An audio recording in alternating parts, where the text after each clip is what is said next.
గౌరవనీయులైన తెలంగాణ ముఖ్యమంత్రి గారు శ్రీ రేవంత్ రెడ్డి గారి అన్నయ్యకి నమస్కారం.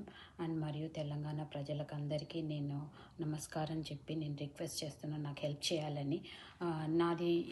నాది బ్యాక్ హోమ్ గ్రామం వచ్చి గుండ్లపోచంపల్లి, మేడ్చల్, మల్కాజ్గిరి.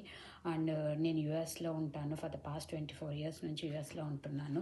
మా గుండ్లపోచంపల్లిలో నిన్న ఫ్రమ్ జిహెచ్ఎంసి మేడ్చల్ ఆఫీస్ నుంచి ఏసీపీ సుకన్య గారు జేసీపీ తీసుకొని మనుషుల్ని, పోలీసుల్ని తీసుకొని వచ్చి సడన్గా మాకు టైం ఇవ్వకుండా కొంతమంది సెలెక్టెడ్గా కొన్ని కుటుంబాలది ఇల్లులు permanent structure with no intimation, no permission వచ్చేసి జేసీపీతో డిస్మాంటిల్ చేసేసారు.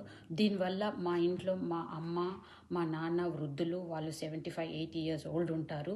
అండ్ ఈ సడన్గా చూసేసి మా మదర్ బ్రీత్లెస్ అయిపోయారు అండ్ హాస్పిటలైజ్ అయిపోయారు.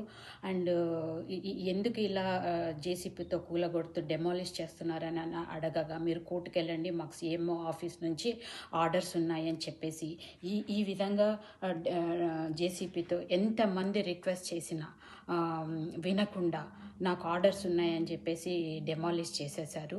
మేము ఈ ఇల్లు 2002లో కట్టుకున్నాము. మెయిన్ రోడ్డుకి లేదు. మా పట్టా భూమిలో ఎఫ్టీఎల్లో కాదు, నాలాలో కాదు, 100 feet అవే రోడ్ నుంచి మేము కట్టుకున్నాము. మేము ఎవరిది ఆక్రమించలేదు.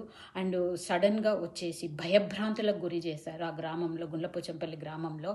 సో ఏ విధంగా డిస్మాంటిల్ చేశారో మీరు చూడండి.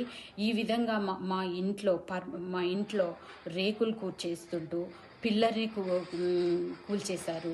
అండ్ మధ్యలో క్రాక్స్ పెట్టారు ఇంటికి. అండ్ ఎక్కడ పడితే అక్కడ వాళ్ళ పాపము కెమెరాలు ఉంటే, కాస్ట్లీ ఐటమ్స్ ఉంటే వాటిని మొత్తం డిస్మాంటిల్ చేసేసారు.